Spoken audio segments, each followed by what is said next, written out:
Well, Mr. Speaker-elect, I'm pleased to join the Prime Minister in welcoming you back to the Speaker's chair. And can I also praise the wonderful speech from the Honourable Member for Lancaster and Wyre? And can I start by congratulating the Prime Minister on his election victory? And as he takes on his formidable task, he and his family deserve the good wishes of all of us in this House. Now, in our politics, we can argue vigorously, as the Prime Minister and I did over the past 6 weeks, but still respect each other. And whatever disputes we may have in this Parliament, I know that everyone in this House will not lose sight of the fact that we are all motivated by our desire to serve our constituents, our country, and advance the principles that we honourably believe in.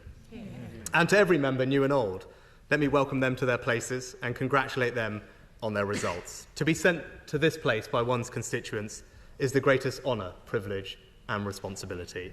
I know every one of us will be trying to repay the trust placed in us, and I look forward to continuing to represent the interests of my own rural North Yorkshire constituents. One of the great aspects of our system is no matter how high you rise, you still have that constituency which keeps you grounded. And my advice to all members is to appreciate the role that you have every day that you have it. And for those of us in my party, let me begin with a message to those who are no longer sitting behind me. I am sorry. We have lost too many diligent, community-spirited representatives whose wisdom and expertise will be missed in the debates and discussions ahead. It is important that after 14 years in government, the Conservative Party rebuilds.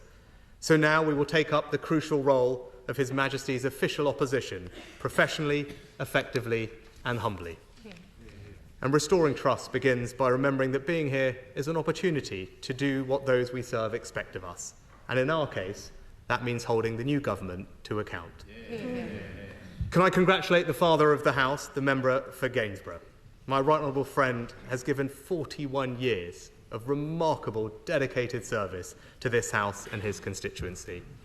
I know full well how ferociously my right honourable friend fights for the interests of his constituents, and I applaud him for that. My right honourable friend is also testament to the benefits of an early morning dip in the Serpentine. And members may be interested to note that the Bottomleys have also had a big influence on my right honourable friend's career. It was in 1974 that my right honourable friend ran against Arthur Bottomley in Middlesbrough in his first effort to enter this place. And today, he takes over from Sir Peter, who will be missed. And can I also congratulate the new mother of the House, the member for Hackney North and Stoke Newington. We have our differences on policy, but no one can deny the Right Honourable Lady's important role in this House and the inspiration for so many young women of colour that she has provided. The Right Honourable Lady is true in every sense of the word, a trailblazer.